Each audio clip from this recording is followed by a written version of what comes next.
So welcome everybody to our weekly meeting. Today is the 6th of April.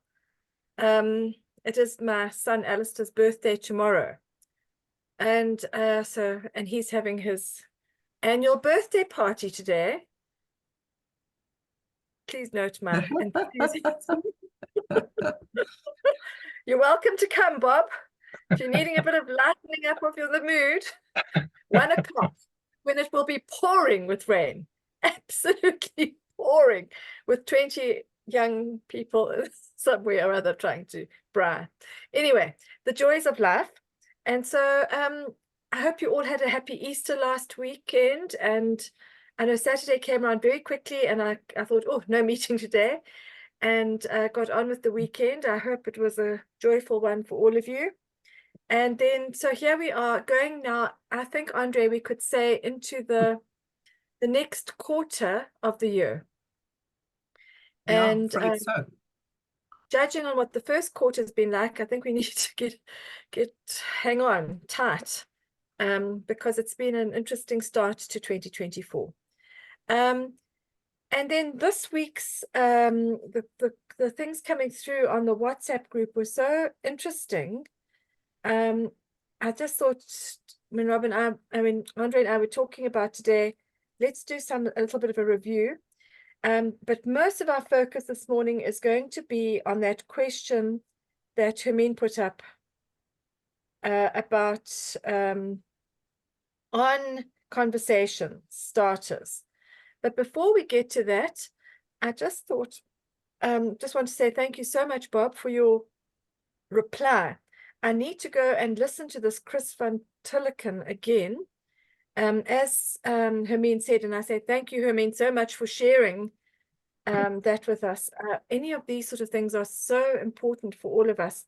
It's been ringing in my head this morning what we used to teach in high schools, and the last real principle I had was always preaching. It's lifelong learning.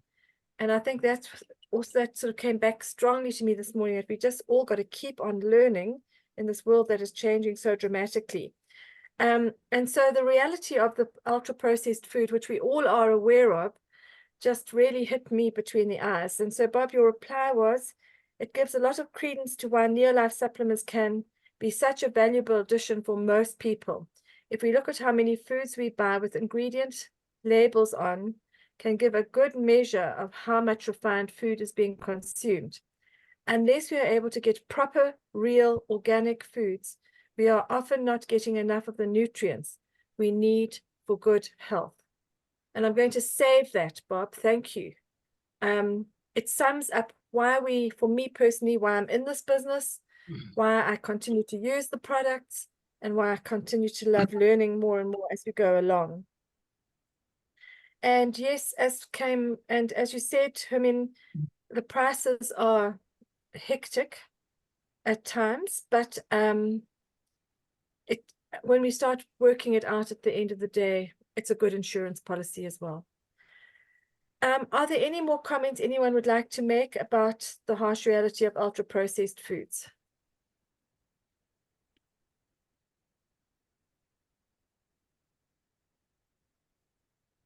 That's fine.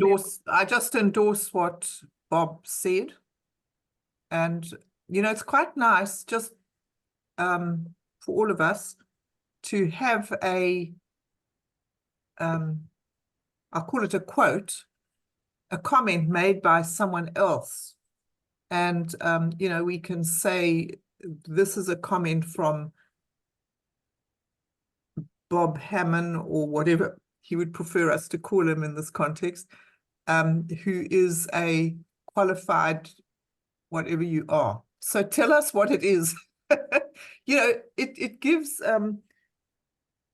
you some visibility, but it also gives great credibility to the statement that we are making. So, we all, and it doesn't matter really what our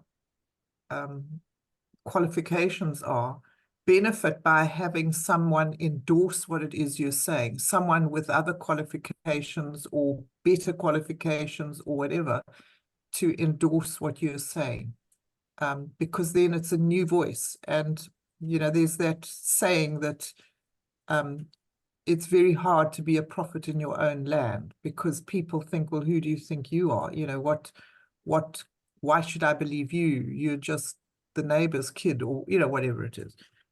I don't think people think that about me anymore, that I'm the neighbor's kid, but I'm just that old bat, you know.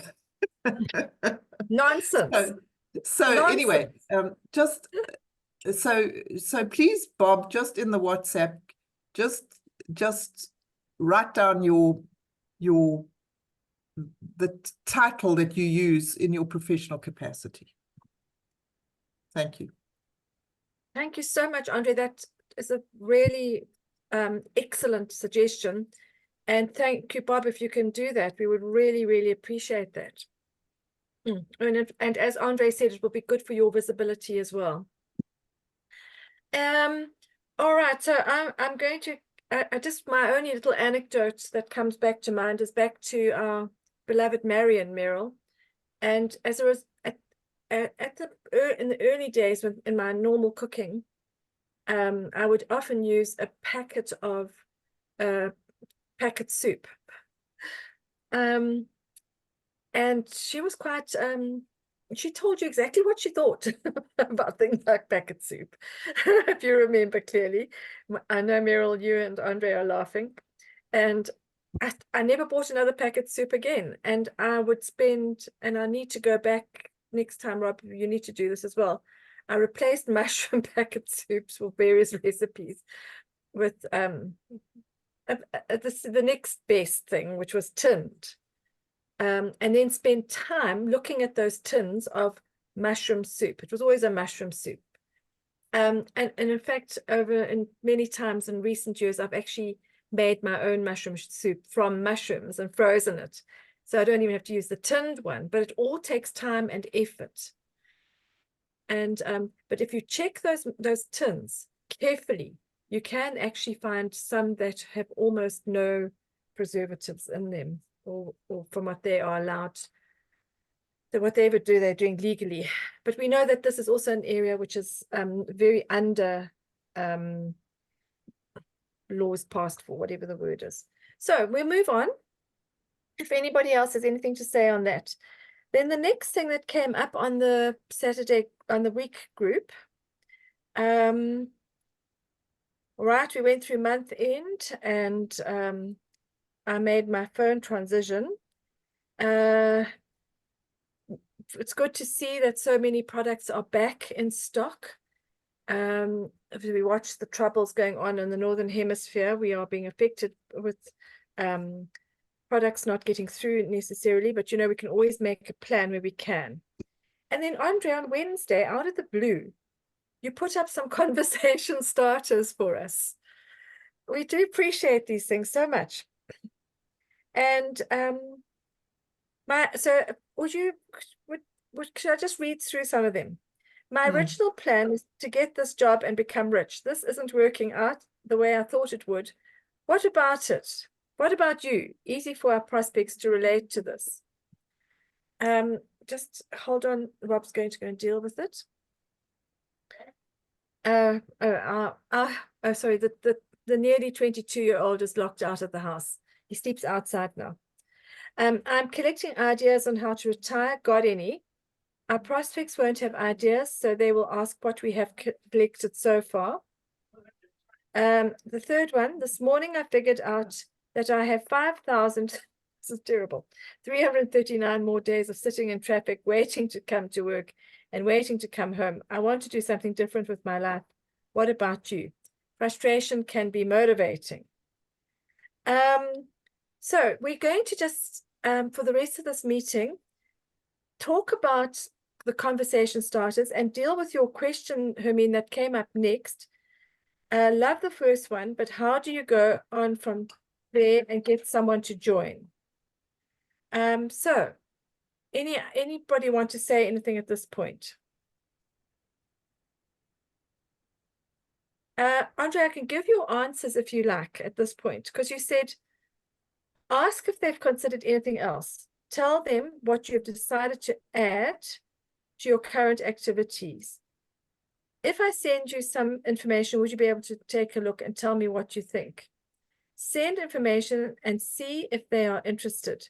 Let's do this together and make a difference for ourselves while helping others, something like that. So before I dominate everything in this meeting this morning, Andre, I think I'll just tell the little story I told you about the BNI Visitors Day we had last week.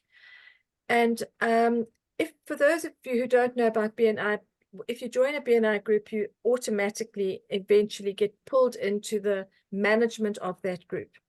And my job at the moment is I'm a visitor host, which means I have to, the role has been split, and my job is to phone any visitors. Now, they have a method, and we need to think about this as well, where people are invited, first of all, on an email, and then that invitation comes through to the visitor hosts when the person has replied.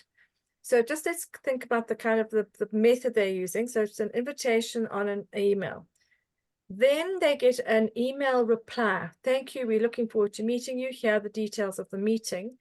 And then the third thing was where I came in. And because it was a special meeting, I made 25 phone calls in 4 hours. You could do the calculations. But not trying to shine my obviously very shiny halo, the consequence of those phone calls with the contribution of the other people, it's a team effort. Of the 15 new visitors, 12 actually came to the meeting, which is a very, very good proportion, high proportion. And I think because we were so well organized, and obviously the things that people were being told when they were invited, but what I wanted to focus in on was that follow-up.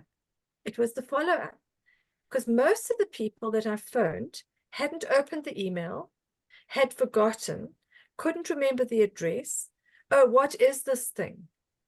And because we were reinforcing, goodness me, 12 out of 15 arrived. 7 repeats came back this week who we phoned again, and 4 of the 7 have joined the organization. So I also think that something's going on in our society at the moment where people are shifting. There's such big shifts going on all around us. I don't know if you're aware of it, but it feels to me things are shifting in ways we can't always understand. And I think people are looking for opportunity. So I'm handing over to you now. To who? Whoever wants to speak. Oh, okay. You'd be fine, Andre. On the back of that, I said to Monica that we are missing a trick in this Saturday group. And that is, we have a regular meeting to which we can invite people. Now, we all know that we invite people and they don't come and all that kind of stuff. That's the name of the game. That's the name of any game. You can invite people to a fabulous party and they don't pitch. A friend of mine's nephew is getting married today, and the wedding, it's wet and so on, and I put money on it that there will be people who have paid. No, I don't know if they've paid, but whatever, who said they would be at the wedding and don't pitch. So it doesn't matter what you're offering. And so that's the name of the game. But we have got a forum to which we can invite people. Now, this is not designed as an opportunity meeting, but it would be really nice if we doubled the size of this group of people who actually attend the training on a regular basis. And so I think that we start with once a month.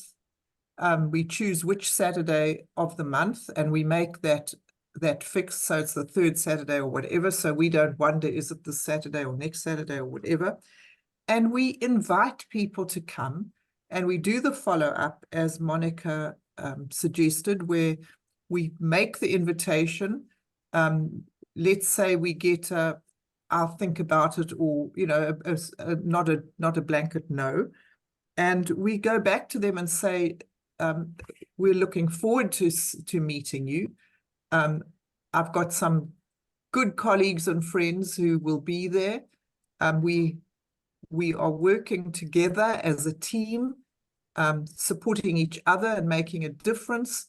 And I think you would be a jolly good fit with our group and help us make progress and have wonderful things to contribute. So you fluff out their egos a little bit, and you remind them on Friday evening that we're expecting you tomorrow.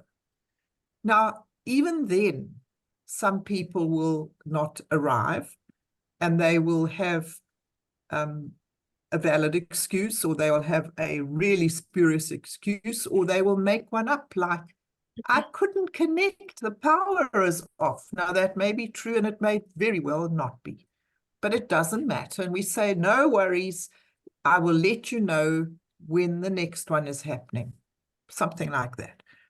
And we design the meeting on that particular day to accommodate a really nice opportunity meeting, where we have us, you know, speaking about why we do this, what benefits we've got, and then one of us, and it'll probably start out being Monica, will present the opportunity. But Rob, I don't know if you watched that thing when Rob and Monica did the meeting for the Thursday evening and Rob was sent the slides by Drew that he could speak to do the presentation. And he did a great job, and those slides are available to each one of us. And so we could learn, because every one of us needs to learn how to do this effectively. And there's no guarantee that anyone will join, but there is an absolute guarantee that if we don't ever invite anybody, no one will join. And we've proven that. We've done very well at that aspect of things. So that is a suggestion. I don't know if anyone has an objection to that. I do acknowledge, and I think it's important that that our Saturdays is not about op meetings. We've got the Thursday ones to invite people to. I don't know how many of you actually invited someone to attend those. And we've got other opportunities to do op meetings, but we have no other opportunity to do the kind of training, the nitty-gritty training that we do here, and I think that's one of its huge strengths. So that's a suggestion. Anyone want to add? Anyone thinking it's a bad idea, please speak. Rob, Hermine, Bob? Can I just make a comment? Sure. When you invite people to that kind of thing, what are you putting on the table? You know, what is the attraction for them to actually come to a meeting like that? Because, you know, I suppose when I look at a lot of these things, you know, using my own experiences, you know, if I'm going to take the time out to do it, what's going to be the value at the moment? So what is our proposition to Value them? proposition. I tell you what I think it is, and we can elaborate it. We can say, let's not say that, rather say the other. And we can actually write out a sort of a model statement that we can learn and then modify to our own personalities and so on. And you know, I would invite people saying something like this, and this is just random thoughts at this point. I would like you to come and hear what it is that I do and have done for the last X years, in my case, 30 years and plus, that has made a huge difference in my life, both in terms of my health and my family's health. It's made a huge difference in other people's lives because of what I've been able to share with them. And I have seen, I mean, I've had responses, for example, like, it's given me back my life. Now, if someone can say that to you for something that you have shown them that has really transformed their lives, there's very little that is more satisfying than that. And it has given me a reason to get up in the morning, if you like. I've got something that I love to do and can continue doing, and I'm still doing. And on top of it all, it has given me money that I would not have had. And I would like you to come and hear about it. I don't expect you to join. If it's not for you, that's absolutely fine. But I would like you to at least be making an informed decision when you make your decision. Something like that. I'm so glad we've recorded this. It's a but bit long-winded, but you know, those are all genuine reasons. I'm not making them up. That's why I would like people to hear. I don't want them to join because I want a new team member, although that is an added benefit. I want them to join because I want them to have the same benefits I have. And I have this deep-seated belief that I'm not very good at it, I concede, but I have got information that is potentially life-saving for other people. And if I do not share it with them, I am doing them a great disservice. I'm preventing them from having information that they may or may not choose to use. But if they don't know it, they can't make that choice. It's a very powerful thing to think about. And, you know, I've had, as you know, I haven't been very well, and I've thought back, you know, because one of the things, I don't know if you've ever experienced it, you know, if you're taking products, you kind of think you'll never get sick. I mean, we know that's not true, but more than you think you'll never get sick, other people think you'll never get sick. You know, and so suddenly you who preach this good health thing are sick. And you've then got to deal with the fallout of that in the minds of other people. And, you know, I said it to Nola, I think maybe to you, Monica, you know, no matter what happens to me now, 30 odd years ago, I basically was given a death sentence. I had 2 small children. I had a reason to get over this thing and get on with a life. And I have no doubt that these products were a major contributor to that. And for 30 years have kept me healthy. You know, I mean, how incredible is that? And I think that it's the truth. You know, what if I hadn't been told about these products 30 years ago? I'd be dead, long gone. So, and we've all got that kind of story to tell, more dramatic, some less dramatic, others. And if you feel you don't have a dramatic enough story, but I'm sure you do, you can tell mine, you know. And so we need, and I'm talking to me very strongly, you need to be more out there telling people about it. Anyway, there endeth the homily. And before I stop, this is going off the point. I just want you to see this. This is a box of business cards.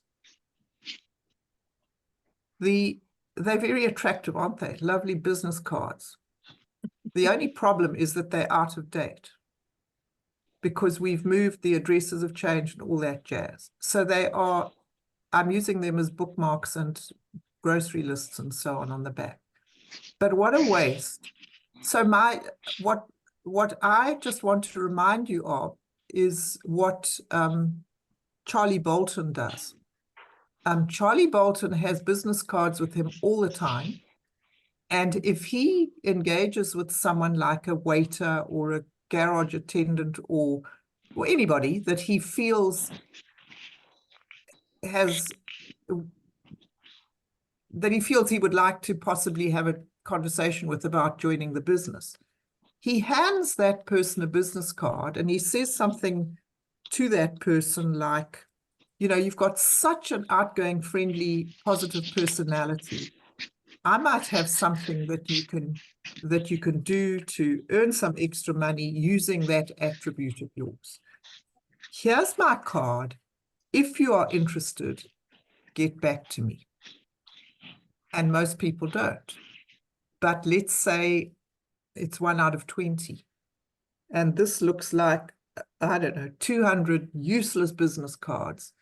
So if it was 1 out of 20, 10 people might have phoned me who would never, ever have done it because, so it's a very painless habit to get into, is to have a business card or 3 or 5 on you and say, I'm not going home today until these business cards are in the hands of X number of people. Just an idea. Andre, I'm Yep. going to butt in there. Bob, do you want to I'm say finished. something, Hermine? Rob? I just wanted to say then, I mean, this has been phenomenal. Thank you. Thank you for sharing. It's been incredible. And that wasn't a sarcastic thank you for sharing. Just thank you for what you have shared with us, Andre. It's all gold. I would like to suggest that we focus, it's all focus now, and focus in on the suggestion. If everybody is happy, should we set in the third week, which would be the 20th of April, as a day to invite people? Yay or nay? Is that okay, Bob? Hermine, are you Yeah, all I think right with that? All right. So, Andre, between you and me, and Bob, if maybe you can help with this, we can commit to putting together that invitation. Huh? I think that would be a good way to start. Yes, Hermine? Sorry, can you hear me? Yeah. Can you? Yep. Yeah, okay. No, I just want to. No, I'm talking to here. Can I just mention that I think the value of this. Can you hear me? Yes, Yes. we can. Okay, that the value of this group or that invitation will be to actually show people that there are support. Yeah. Because I think a lot of people you invite or think that they're going to work on their own. And I think that's a great value. Also to tell them it doesn't matter if they know nothing and if they feel insecure, that they can get more information through this group. And maybe that's the value of inviting people to this group, to see that they've got a voice. Excellent. Thank you, Hermine. I've written all that down. Absolutely spot on. So we will then commit for the 20th of April, the 3rd Saturday. Andre, you okay with that, Bob? Yeah. And we work on inviting people with follow-up. And so the follow-up would be, the reminder would be on the Thursday, Friday. Did you get the invitation? Thank you for your reply. Just reminding you, do you know, have you got the Zoom contact details? So we would have to have all that up and running, Rob, before. So I think we should probably by middle of next week, early next week, have the invitation out so that people can start diarizing, saving the time that has been set. How does that sound? Good. Okay. I think we're on a positive journey here. I think this is where we're going. And I know for myself, Helene, if we weren't meeting every Saturday, I don't know, my mind would be all over the show and not on the business. So it is an incredible forum for those of us who have taken advantage of it. All right, shall we just end the recording there, please, Rob?